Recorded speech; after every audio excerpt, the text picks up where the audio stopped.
Bonjour, mon ami en français. Bonjour, Johnny. Unfortunately, that's about all the French I know, so I hope somebody's translating me well. Our friend here has asked me to share a couple of minutes with you about my testimony. As you can see, I'm in a wheelchair, and that's a result of a diving accident that happened many years ago, 20 years ago to be exact. And as you can also imagine, I was pretty irritated the first couple of years. I just could not understand how a loving God could allow something like this to happen to me. But then again, you know what I mean, because you probably have asked the same question.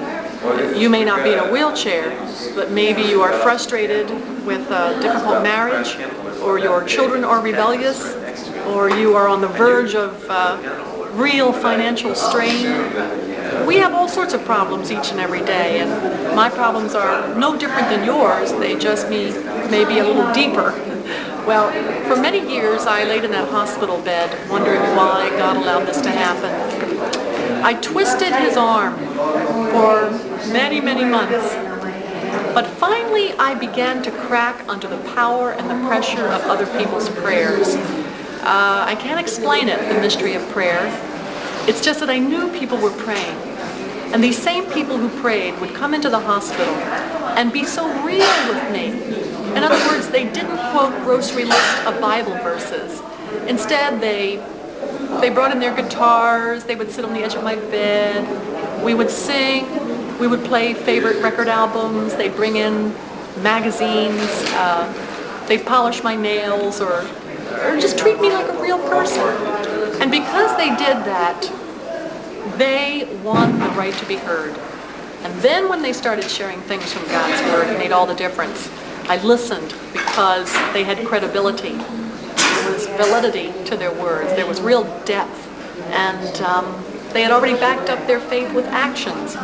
So I cracked under the power of their love and their prayers. And then I began to read God's Word with real interest. Not with skepticism so much as I had done in months before, but with honest searching.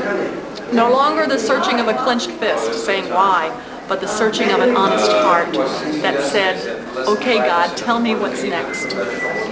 Well, I've just described for you in a couple of minutes what happened to me nearly 20 years ago.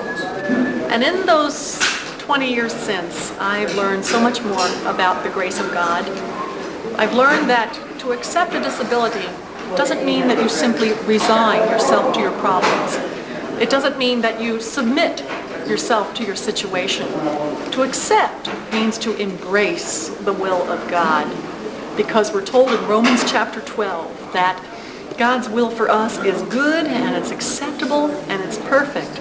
And we're told, I believe it's in 1 Peter chapter 4, 9 or 19, I'm not certain, that those of us who suffer in the flesh should commit ourselves to our faithful Creator and continue to do good. So if you're suffering today, whether it be with a severe disability like mine or not, commit yourself to your faithful Creator. That's trusting Him. And continue to do good. That's obeying Him. God bless you, and merci. Au revoir, Johnny. Merci beaucoup. Au revoir. Merci beaucoup.